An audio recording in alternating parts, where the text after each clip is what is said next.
এদিকে এই দুর্ঘটনার জেরে বেশ কিছু ট্রেনের রুটের বদল করা হয়েছে বলে জানতে পারা যাচ্ছে। বেশ কিছু শাখায় ট্রেন চলাচল ব্যাহত হয়ে রয়েছে।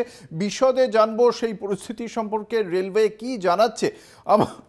মাফ করবেন, আমাদের সঙ্গে রয়েছেন আমাদের প্রতিনিধি শাশ্বতী রায়। শাশ্বতী, কি জানতে পারা যাচ্ছে এখনো পর্যন্ত, রেলের পক্ষ থেকে কি জানানো হচ্ছে? বেশ কিছু ট্রেন যেটি নিউ জলপাইগুড়ি, শিলিগুড়ি, বাগডোগরা এবং আলুবাড়ি রুট দিয়ে যাতায়াত করতো, সেই রুটের বেশ কিছু ট্রেনকে বাতিল করা হয়েছে, আবার বেশ কিছু ট্রেনের ডাইভারশনও করা হয়েছে। তার মধ্যে অন্যতম গুরুত্বপূর্ণ হলো new Jalpaiguri Malda town passenger, new Jalpaiguri Malda town up এবং ডাউন, যেটি আগামী 19 তারিখ পর্যন্ত বাতিল থাকছে। এছাড়াও ডাইভারশন রুটে চালানো হবে Guwahati Howrah Saraighat express, Guwahati Bengaluru express, New Jalpaiguri Howrah Vande Bharat express, Dibrugarh Kamakhya Kumari express এবং কামাখ্যা গয়া এক্সপ্রেস। এই গুরুত্বপূর্ণ ট্রেনগুলি, যেগুলো উত্তরবঙ্গের সঙ্গে বা উত্তর পূর্ব ভারতের সঙ্গে কলকাতা সহ একাধিক গুরুত্বপূর্ণ শহরের সংযোগ স্থাপন করে, সেই ট্রেনগুলিকে ডাইভার্সেড রুটে চালানোর সিদ্ধান্ত নেওয়া হয়েছে পূর্ব রেলের তরফ থেকে। এবং যেহেতু এটির শাশ্বতী, তুমি আমাদের সঙ্গে থাকো।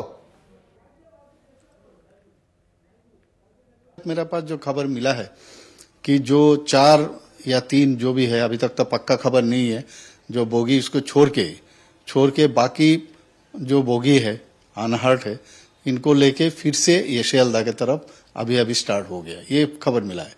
मेरे पास और एक खबर आया है कि एक आपिलो का एक रिपोर्टर उसी ट्रेन में है, उन्होंने खबर दिया है ये कि ये ट्रेन अभी जो 3-4 बोगी है उसको छोड़ के बाकी अभी वहां से स्टार्ट हुआ है। तो जिन लोगों का वहां पर जान गवाया, तो मैं उनका फैमिली जो है उनका प्रति मेरा समवेदना रहेगा। और त्रिपुरा के वहां के कोई भी लोग, मतलब इसमें घायल हो या जो भी अगर मृत्यु हुआ होगा, तो त्रिपुरा सरकार की तरफ से हर तरफ से हम सहायता करेंगे। ऑलरेडी चीफ सेक्रेटरी से मैंने बात किया, डिस्ट्रिक्ट हमारा जो डीजी साहब से बात किया, ये लोग सब वहां पर ये लोग कोऑर्डिनेट कर रहे हैं। त्रिपुरा भवन से भी इन लोगों को कहा गया जाने के लिए, और वहां पर ऑफिसर्स लोग सब इस तरह का माने चल रहा है पूरा। तो बहुत ही माने अनफॉर्चुनेट ये इंसिडेंट है। और ये एक अच्छा खबर अभी मिला है कि ये ट्रेन अभी वहां से रवाना हुआ শিয়ালদা की तरफ।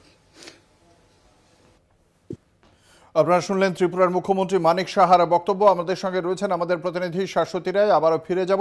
শাশ্বতী, তুমি যে কথা বলছিলে, যে ট্রেনগুলি ব্যাহত রয়েছে, একেবারেই অঙ্কুর, দেখো, অন্যতম গুরুত্বপূর্ণ একটি ট্রেন হাওড়া বন্দে ভারত, যেটি আপ এবং ডাউনে বাতিল থাকছে। সঙ্গে সঙ্গে ডিব্রুগড় হাওড়া কামরূপ এক্সপ্রেস, নিউ দিল্লি ডিব্রুগড় রাজধানী এক্সপ্রেস সহ একাধিক গুরুত্বপূর্ণ ট্রেন যেগুলি এই রুটে যাতায়াত করে, সেই রুটের সমস্ত ট্রেনই কিন্তু আজকের জন্য বাতিল রয়েছে। এবং বেশ কিছু ট্রেনকে, আমি যেমনটা বললাম, যে বেশ কিছু ট্রেনকে ঘুরপথে চালানোর সিদ্ধান্ত নেওয়া হয়েছে, কারণ যাতে পরিষেবা সচল থাকে তার জন্যই এই ব্যবস্থা। ইতিমধ্যেই কাঞ্চনজঙ্ঘা এক্সপ্রেসের যে পোর্শন একেবারেই সুরক্ষিত ছিল, সেই অংশকে ইতিমধ্যেই নিয়ে আসা সম্ভব হয়েছে মালদা পর্যন্ত, এবং সেখান থেকে আবারও তাদের পৌঁছানোর ব্যবস্থা করানো হচ্ছে। এবং সব থেকে বড় বিষয়, ধন্যবাদ শাশ্বতী। আমাদের সঙ্গে ছিলেন আমাদের প্রতিনিধি শাশ্বতী রায়।